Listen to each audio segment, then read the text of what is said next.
Assalamualaikum warahmatullahi wabarakatuh.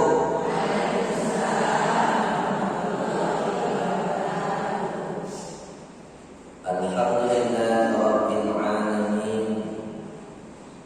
Wassalatu wassalamu ala asyrafil anbiya'i wal mursalin wa ala alihi wa sahbihi rasulillahi ajma'in. Asyhadu an la ilaha illallah wahdahu la syarika lahu wa asyhadu anna Muhammadan abduhu wa rasuluh sallallahu alaihi wasallam la nabiyya ba'd. Subhanaka la ilma lana illa ma 'allamtana innaka antal alimul hakim. Rabbi shrah li sadri wa yassir li amri wahlul 'uqdatam min lisani yafqahu qawli.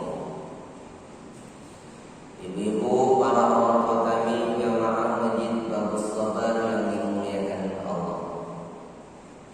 Mari kita bersyukur kehadirat Allah Subhanahu wa taala. Bersyukur dengan alhamdulillahi rabbil alamin. Dengan izinnya pada sore hari ini kita masih diberikan oleh Allah kesehatan, diberikan kita kesempatan untuk sama-sama hadir di majlis yang mulia ini, di tempat yang mulia ini. Hari ini kita sudah masuk hari yang ke-13 Sya'ban. Besok 14, malam Senin nisfu Sya'ban. Mudah-mudahan Allah berkahi umur dan rezeki kita sehingga kita bisa berjumpa di bulan suci Ramadan, melaksanakan puasa di siang hari dan ibadah sholat tarawih, witir, tadarus, qiyamul lail di malam hari. Bersolawat kepada Nabi Allah Muhammad sallallahu alaihi wasallam. Allahumma shalli ala sayyidina Muhammad wa ala ali sayyidina Muhammad. Assalamu alayka ya Rasulullah.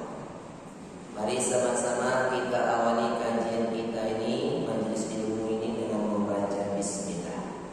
Bismillah. Ibu-ibu, orang tua kami yang dimuliakan Allah Subhanahu wa taala, kajian kita sore hari ini tentang salah satu penyakit hati. Apa dia? Salah satunya. Ini macam-macam nih. Orang sebut salah satunya dengki, hasad. Hasad itu artinya iri. Kalau dengki di atasnya lagi SMS, itu dengki. Paham ya?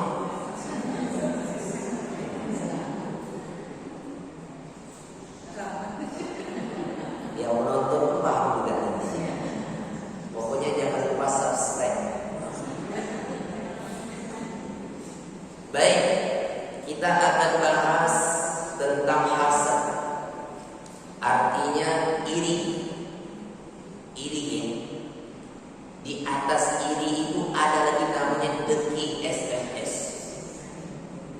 Sebelum kita membahas lebih detailnya dan apa kerugiannya, kita akan bahas dulu siapa yang pertama kali yang memiliki penyakit hasad di langit dan di bumi. Yang di langit siapa? Iblis. Yang di bumi siapa?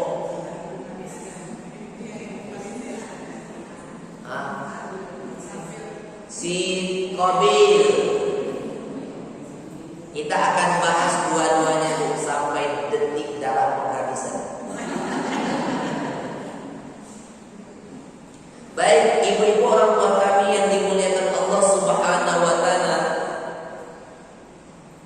Antara langit dan bumi, mana yang lebih dahulu Allah ciptakan? Mana? Langit. Lillahi ma fis samawati wa ma fil ardh. Ayat yang lain, Allahul ladzi khalaqas samawati wal ardh. Allah yang menciptakan langit dan wa ma bainahuma, apa yang ada di antara kedua langit dan bumi. Oke. Antara jin dan manusia, mana yang lebih dahulu Allah ciptakan? Wa ma khalaqtul jinna wal insa illa liya'budun. Oke. Antara jin dan manusia, mana yang lebih dahulu masuk neraka?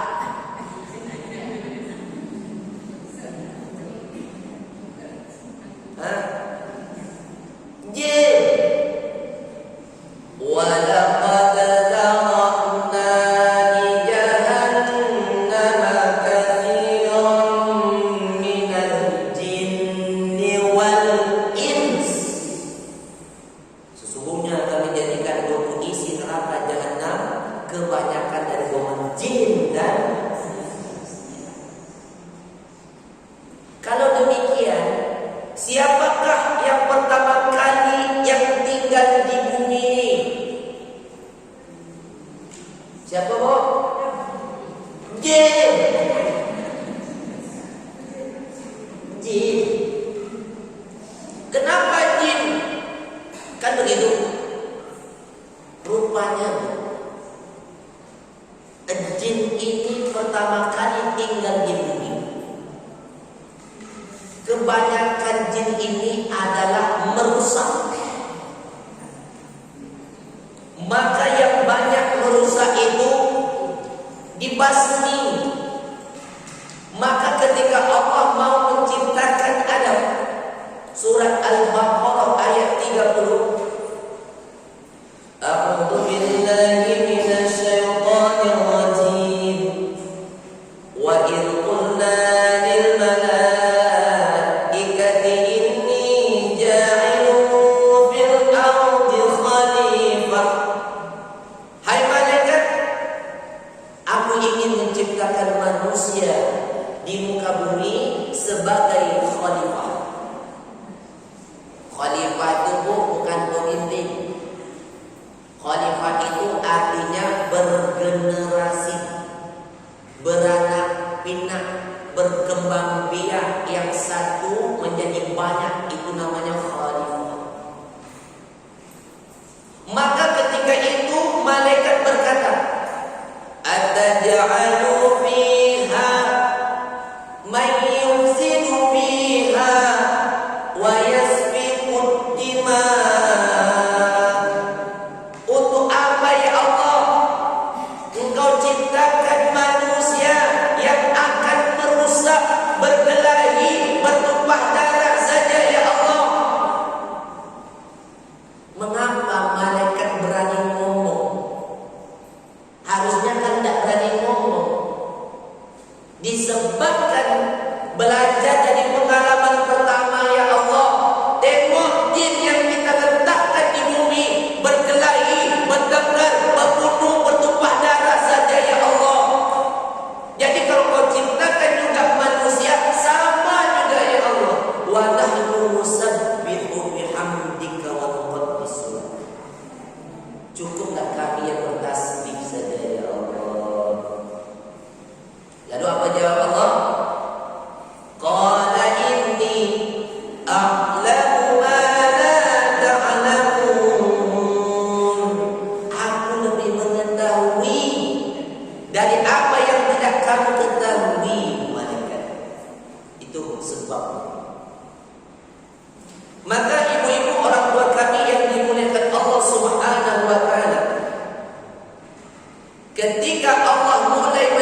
dari saripati tanah yang berasal dari lumpur yang hitam diberi bentuk.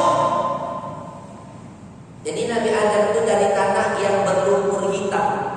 Artinya tanah itu berbagai macam ragam warnanya. Ada yang putih, ada yang hitam, ada yang kuning, ada yang merah, ada tanah coklat. Kira-kira ada nggak, Bu? Bu? Sama juga dengan warna kulit manusia. Ada yang putih, ada yang hitam, ada yang kuning, ada yang merah, ada yang gelap.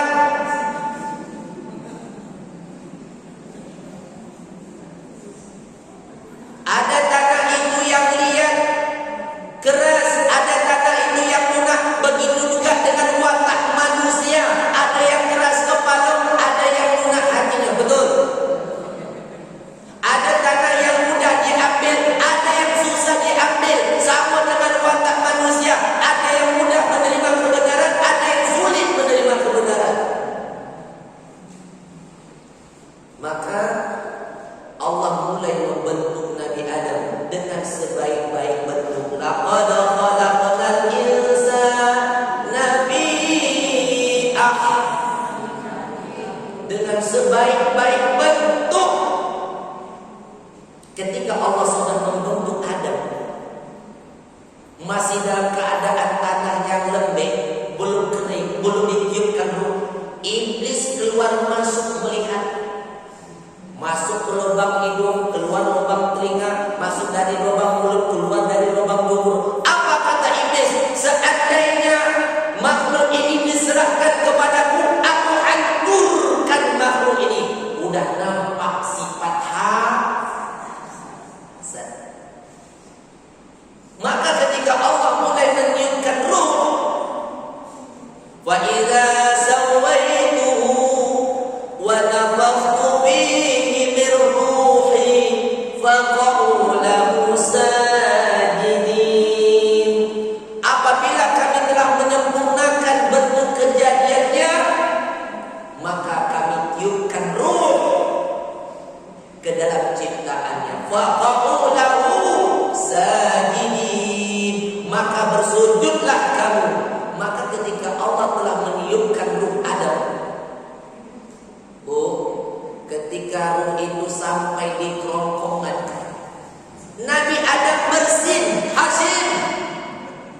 Maka malaikat katakan, Qul alhamdulillah. Jadi ini sunnahnya bagi kita yang mendengar orang bersin. Yang pribadi bersin ucapkan alhamdulillah. Yang mendengarkan bersin, ya alhamdulillah. Maka ketika ruh sudah ditiupkan, wa in qulna lil malaikati isjudu li Adam fasajadu illa. Ketika Allah perintahkan, hai malaikat, usjudu li Adam, sujudlah kamu kepada Adam. Semua malaikat tanpa terkecuali sujud. Bukan arti sujud menyembah, tapi memberikan penghormatan.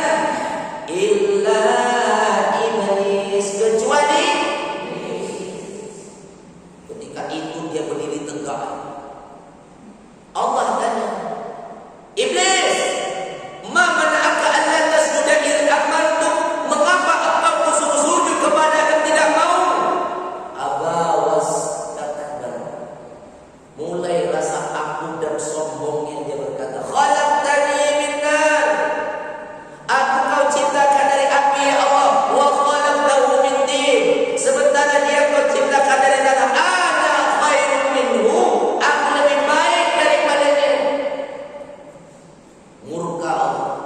Iblis, ukhruj, keluar engkau dari surga. Innaka minas saghin wa kana minal kafirin. Karena aku dan sombong iblis, Allah usir dari surga. Dia termasuk yang dilaknat, dan dia termasuk golongan kafir dan akan masuk ke dalam neraka. Tapi iblis minta tanggung sampai hari kiamat, jangan dimatikan untuk mandu anak cucu Adam. Allah kasih kesempatan. Bu, waktu itu Hawa dah diciptakan belum? Belum. Ketika Allah mengusir iblis, kira-kira iblis kalau sudah diusir dari surga bisa masuk lagi nggak? Hah? Sebenarnya nggak bisa. Tapi kenapa iblis bisa menggoda Adam dan Hawa? Ini yang menjadi timbul pertanyaan. Sementara iblis sudah diusir dari surga, iblis tidak akan bisa masuk. Kenapa? Setiap pintu surga ada penjaga malaikat. Nah, ibu-ibu orang tua kami yang dimuliakan Allah Subhanahu wa taala. Jadi ketika Adam tinggal di surga dan menikmati indahnya surga, Adam melihat seluruh makhluk yang ada di surga itu berpasang-pasangan.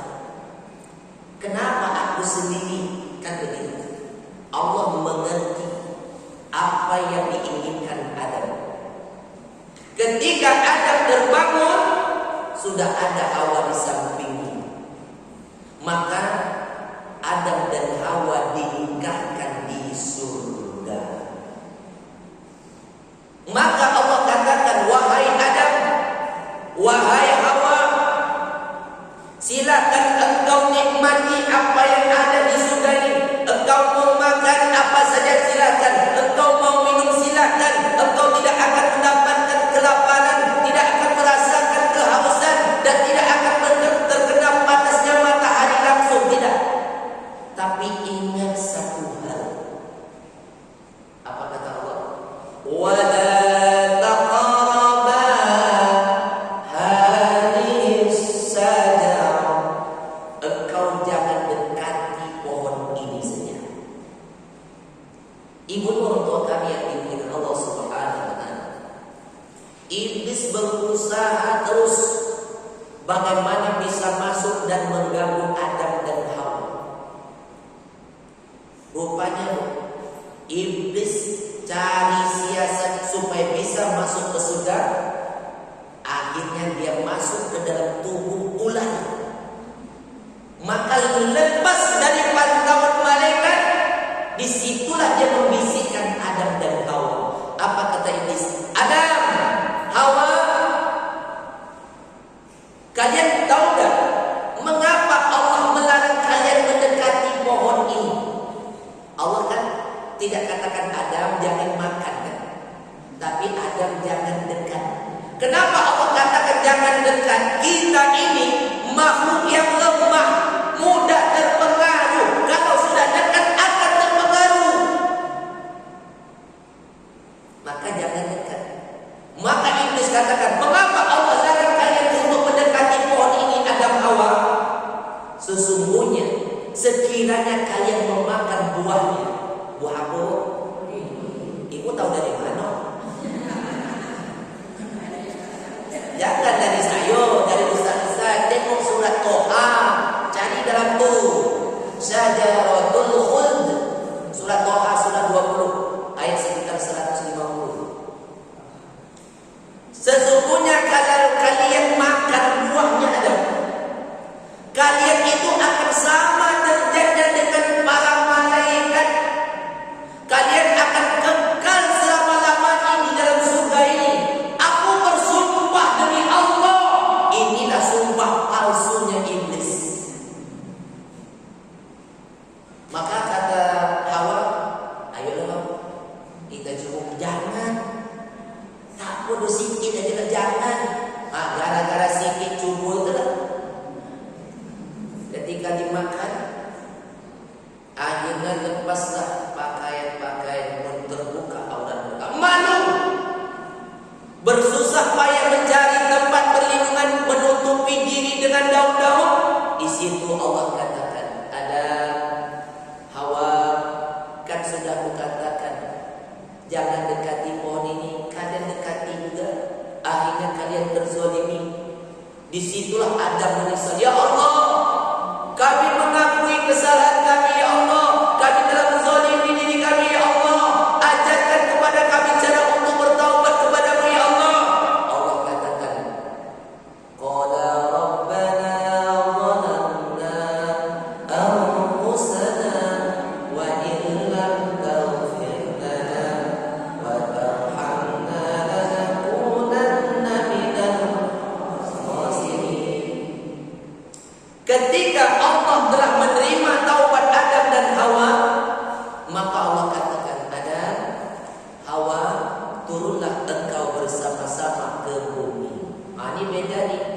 umat iblis tadi diusir.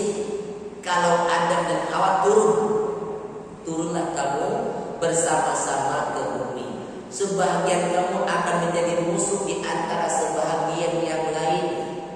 Disitulah kalian hidup, disitulah kalian mati, disitulah kalian akan dibangkitkan kembali. Maka Adam dan Hawa turunnya secara terpisah. Ibu tahu di mana Adam diturunkan, Bu? Bu, Adam diturunkan di India, bukan di layang-layang. Sementara Hawa di mana? Hawa di Jeddah. Jeddah itu, Bu, bahasa Arabnya ini jaddatun.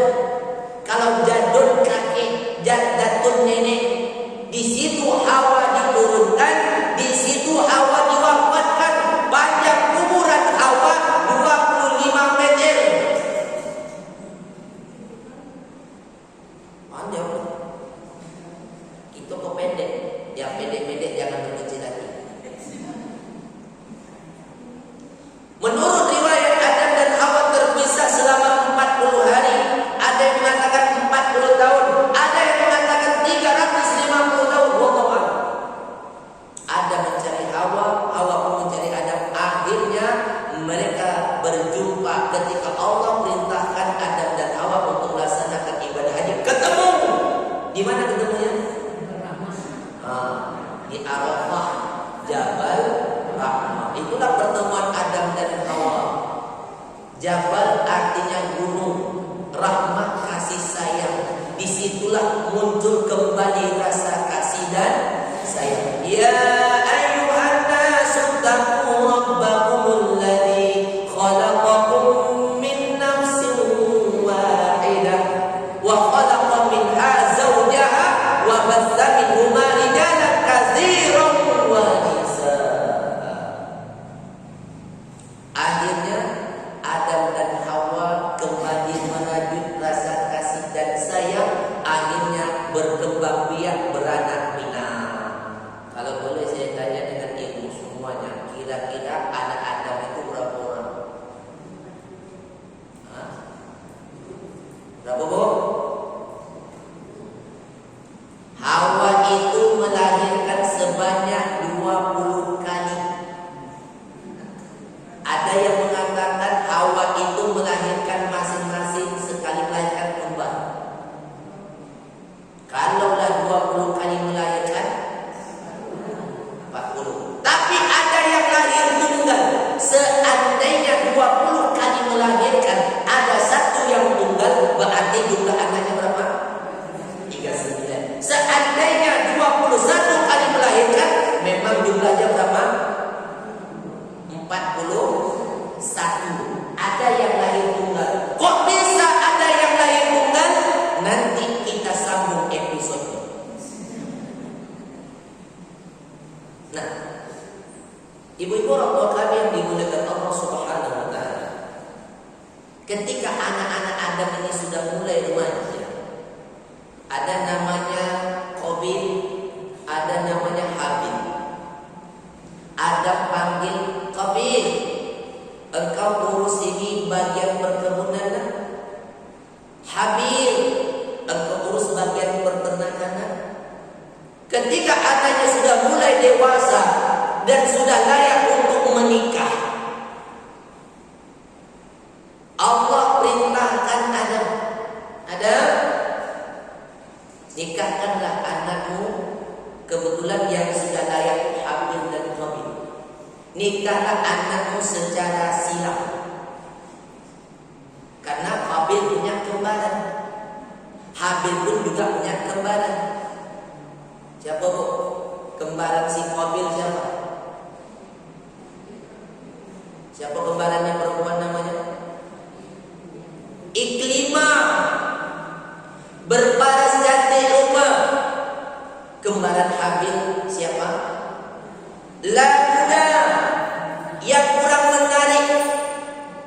Berarti kalau dinikahkan secara silam, Habil dengan Iklimah, Qabil dengan Labuda.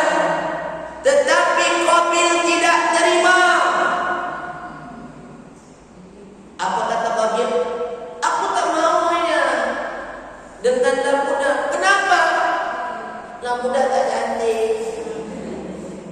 dari dulu orang sudah demen dengan yang cantik.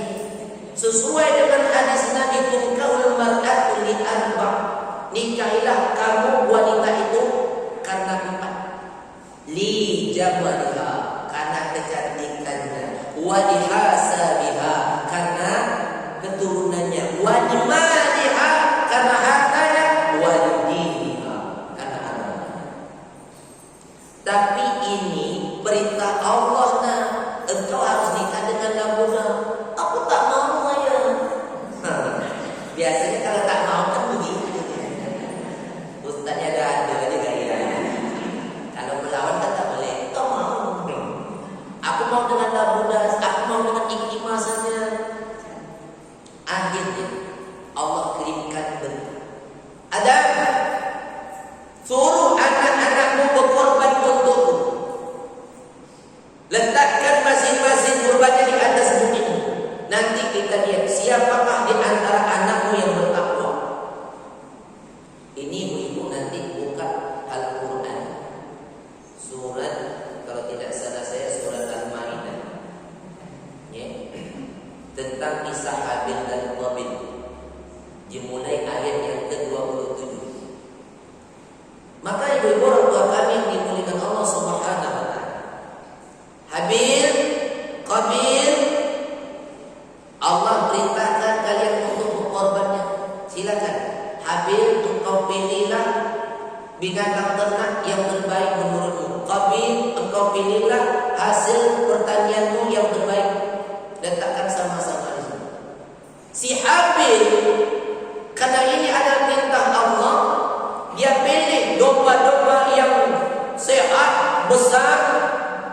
Sementara Qabil dia pilih gandum-gandum yang rusak, sama-sama diletakkan di atas bukit. Ketika Allah kirim awan beserta kilat yang menyambar, kambing si Habil yang diterima.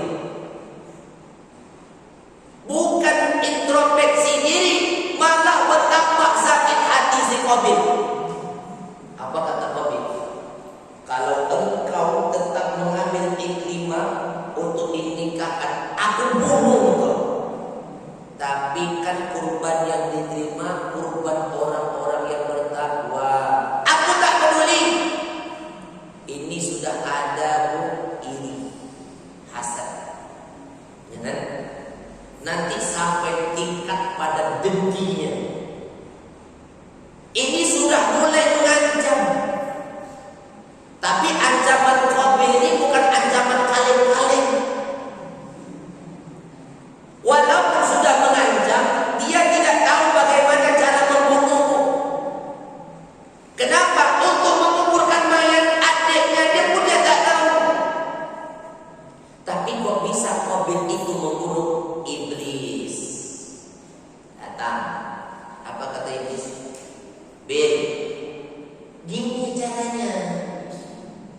Diambilnya batu, dipecahkan ke arah batu sama, pak sampai gitu. Oh, berarti Qabil sudah dapat ilmu. Cuma kesempatan belum ada. Ketika ada kesempatan, Nabi Adam suruh Qabil, coba tengok adikmu tunggu tak pulang-pulang kemana dia? Rupanya si Habil capek memelihara ternaknya, Bu. Akhirnya ketiduran. Disitulah kesempatannya dipraktekkan apa yang telah dilakukan iblis tadi, sampai dipukul berkali-kali, menyebabkan kematian yang pertama kali di bumi. Habil orang yang pertama kali di bumi yang meninggal dunia. Siapa yang pertama kali membunuh? Qabil. Maka barang siapa yang membunuh di muka bumi, maka dosa pembunuhan itu akan masuk ke dalam rekeningnya Qabil. Ini namanya deposito dosa jariah. Dari kemarin sampai hari kiamat ada yang membunuh, maka dosa pembunuhan itu akan masuk terus mengalir ke dalam rekeningnya si Qabil. Kita takut kalau bisa ya yang kita tinggalkan amal jariah, bukan dosa. Akhirnya ketika Qabil sudah membunuh, mau diapain? Akhirnya dibawalah jasad adiknya kemana-mana. Menurut riwayat sampai bertahun-tahun. Apakah tidak membusuk? Tidak. Allah yang jaga jasad si Qabil.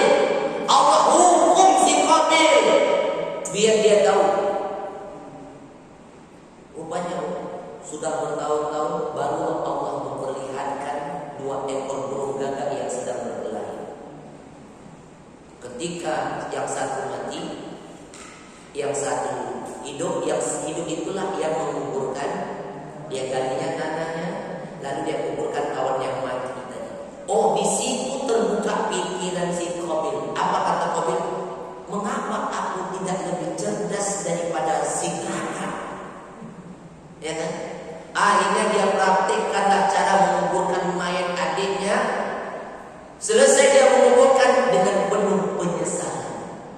Menyesal bukan karena telah membunuh, tapi menyesal karena tidak tahu caranya. Kenapa dari kemarin tidak seperti ini? Ya kan? Jadi menyesal bukan kenapa tak dari dulu tahu cara menguburkan. Capek-capek aja. Ya kan? Bawa kemana-mana. Makanya ketika Qabil sudah menguburkan mayat adiknya, akhirnya Qabil melarikan diri bersama Ikrimah. Dalam istilah kita, kawin lari. Jadi kalau ada anak zaman sekarang yang tak dapat restui orang tuanya, pergi dia lari dengan pacarnya, nikah dia, kawin lari, dah terlambat. Qabil yang pertama kali yang buat. Tapi tidak ada contoh. Maka ibu-ibu orang tua kami yang dimuliakan Allah Subhanahu wa taala, akhirnya ketika Qabil ini sudah melarikan diri bersama Ikrimah, Adam kan tak tahu. Lalu bagaimana Adam tahu? Allah yang kasih tahu tentang wafatnya anaknya si Habil. Siapa orang tua yang tak sedih? Siapa orang tua yang tidak terpukul dapat kabar berita anaknya dibunuh? Yang membunuh saudara kandungnya sendiri, siapa? Yang tak sedih. Dengan kesabaran Adam itulah Allah kasih kabar gembira. Apa kata Allah? Adam, jangan terlalu engkau bersedih atas ujian ini. Aku akan memberikan engkau hadiah, seorang anak yang akan lahir, yang akan menjadi pengganti pewaris kenabian lebih baik daripada si Habil. Dia lahir secara tunggal. Siapa dia? Siapa? Itulah Sis, Nabi Sis. Baru tahu? Ustaz jangan-jangan buat nama Nabi Ustaz. Nabi kita kan ada 25 Nabi dan Rasul. Oh, sebenarnya Nabi itu ada jumlahnya 120.000 Nabi. Ada 315 Rasul. Maka kita harus cukup mengetahui saja 25. Yang 25 susah nak menyebut kisahnya, apalagi 120.000. Maka ibu-ibu orang tua kami yang dimuliakan Allah Subhanahu wa taala, maka lahirlah Sis, dan di jidat Sis itu ada nur, cahaya yang disebut dengan Nur Muhammad, cahayanya Muhammad. Nanti ketika meninggal pindah cahaya, pindah sampai ke Rasulullah Muhammad, cahaya itu terakhir. Nah, maka ibu-ibu orang tua kami yang Allah Subhanahu wa taala, ketika Nabi Sis lahir, maka Nabi Sis ini dia diberikan wahyu oleh Allah berupa lembaran-lembaran wahyu atau disebut dengan sahifah atau suhuf sebanyak 50 lembar. Disitulah diajarkan bagaimana cara mentauhidkan Allah, cara beriman kepada Allah, cara beribadah, cara bermuamalah, cara berakhlak mulia. Diajarkan. Nabi Sis itu tinggal di Al-Jibal, pergunungan tinggi. Sementara Qabil dia tinggal di dataran rendah. Kalau boleh saya buat gambaran begini. Kalau di Sumbar ada namanya kilo 44. Kalau yang paling bawah sekali apa namanya?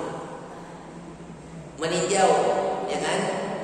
Kalau yang paling atas sekali Puncak Lawang, ada Matur, ada Embun Pagi kan? Ustaz kok tahu saya menasi ke sana. Jadi gambaran seperti itu. Qabil dengan kabilahnya tinggal di dataran rendah, Sis dengan kaumnya tinggal di dataran tinggi. Tapi kebiasaan Qabil dengan kaumnya suka dengan foya-foya, suka dengan pesta-pesta. Satu ketika datang iblis ke tempat Qabil melamar pekerjaan, dia membuat kerajinan tangan. Yang dibuat iblis di tempat Qabil adalah seruling. Musik yang pertama kali dibuat iblis seruling. Maka mulai iblis memainkan peranannya. Orang-orang mendengar musik seruling aneh. Waduh, bagus. Mulai orang tertarik, iblis buat lagi alat gendang. Maka mereka mulai memainkannya. Dibuatlah perayaan Id dengan musik gendang dan seruling. Maka banyak orang itu terjadi joget-joget dan khamar. Inilah musik yang diharapkan. Ada joget, ada khamar. Oh, berarti Pak Ustaz, kalau seruling zaman sekarang ini itu musik iblis juga. Bedakan dulu, ya Bu. Ada musik itu menenangkan kalbu. Kalau seruling yang dimainkan, contoh lagunya Bila Israil datang memanggil. Kira-kira ada tak orang berjoget-joget? Saya khawatir iblis Israel datang beneran. Jadi bedakan. Nah, maka pesan Adam kepada Sis, anakku, aku pesankan wasiat kepadamu. Yang pertama, engkau jangan terlalu memperturutkan keinginan istrimu. Contohlah aku, gara-gara mengikuti keinginan istriku, maka Allah turunkan aku ke bumi. Ini Bu, penyakit hasad tadi, iri. Iri itu Bu, orang punya dia harus juga punya, ya kan? Contohlah aku, gara-gara istriku lah aku terzolimi seperti ini, ya kan? Contohnya Bu saudara, kalau ada istri bercakap, abang tengok kawan abang baru 2 bulan diangkat langsung beli mobil. Abang dah bertahun-tahun tak beli mobil juga. Bantu bang, bantu. Akhirnya korupsi lah suaminya. Ini Bu, istri itu bisa jadi juru kunci rumah tangga rupanya. Itu dia. Jadi kalau disebut dengan iri itu, orang ada dia harus punya. Itu iri, hasad. Tapi kalau dengki, maka ada pesan tadi kepada Qabil, kepada Sis. Wahai Sis, engkau berhati-hatilah dengan Qabil, karena Qabil memiliki penyakit hasad, bahkan tingkat yang paling tinggi dengki. Artinya SMS, susah melihat orang senang, itu dengki namanya. Bahkan sampai hilang nyawa saudaranya baru puas hatinya. Beda kalau ini. Kalau dengki itu, kalau orang dapat nikmat, itu sakit hatinya. Bu, tengok kawan ibu tuh Bu,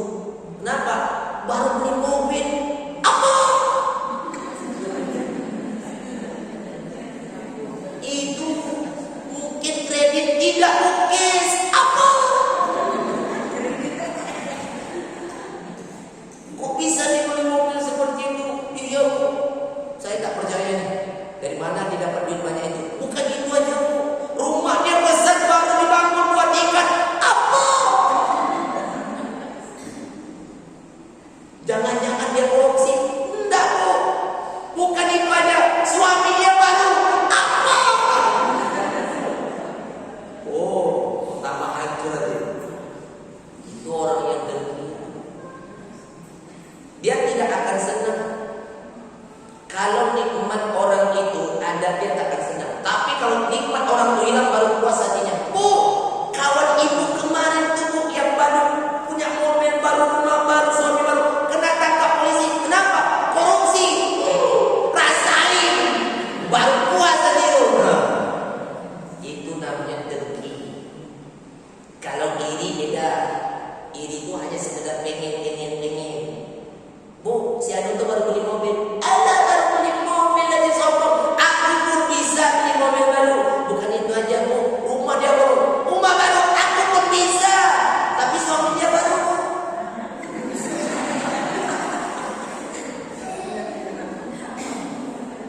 Lebih bisa. Itu iri. Maka Rasulullah katakan, iyyakum wal hasad. Jauhilah penyakit hasad. Fa innal hasada ya'kulul hasanat. Sesungguhnya penyakit hasad akan memakan amal kebaikan. Kama ta'kulun narul khatab. Sebagaimana bara api memakan ranting-ranting. Kita sholat, puasa, zakat, haji, baca Quran, mengumpulkan amal seperti mengumpulkan ranting-ranting.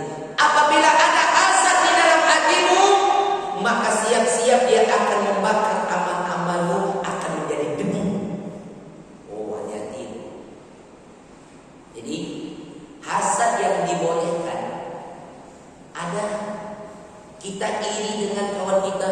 Tengoklah kawan kita tuh ya rajin, satu hari sampai 3 juz Al-Quran yang dibaca, setiap 10 hari khatam. Kenapa aku tak bisa? Itu iri yang dibolehkan. Tengoklah kawan itu sering dia bersedekah ya. Kenapa aku tidak bisa bersedekah? Ini berlomba-lomba demi kebaikan, fastabiqul. Tapi yang dua tadi jangan. Hati-hati. Maka ibu orang tua kami yang dimuliakan Allah Subhanahu wa taala. Jadi SMS itu harus kita rubah. Apa perubahannya? Senang melihat orang senang, susah melihat orang. Artinya ikut merasa senangnya kawan. Kalau kawan dapat nikmat, ucapkan alhamdulillah. Kalau kawan berduka dapat musibah, ucapkan inna. Maka ketika kawan dapat rezeki nikmat, ucapkan alhamdulillah. Alhamdulillah Bu, sekarang dah punya mobil, ya nak. Udah tak kena hujan kemana-mana. Besok sesekali kami boleh rumah. Alhamdulillah rumah dah besar nyaman. Besok kalau ada acara arisan sesekali kita buat acara rumah ibu, numpang. Suami baru ya Bu, numpang pula. Maka ibu orang tua kami yang dimuliakan Allah Subhanahu wa taala. Jadi bagaimana caranya ketika kita melihat orang dapat nikmat, jangan kita yang sakit. Kenapa? Sesungguhnya rezeki yang sudah Allah tulis di dalam mahfuz itu rezeki orang saudaramu. Tidak akan pernah tertukar rezekimu. Kenapa? Kamu yang sibuk dengan rezeki saudaramu. Kenapa? Karena Allah yang telah menuliskan rezeki di antara mereka. Nikmat itu untuk mereka. Kenapa kita yang sibuk? Ini kita pula yang sibuk bibirnya. Ya, maka kalau kita mau berzikir, tenang hati, ucapkan selalu alhamdulillah, syukur. Maka dari itu orang tua kami Allah Subhanahu wa taala. Jadi mudah-mudahan antara penyakit hasad dan dengki ini ada yang harus kita jauhi, yang negatif tadi, yang harus kita lakukan, yang untuk fastabiqul khairat tadi. Mudah-mudahan bermanfaat kajian kita pada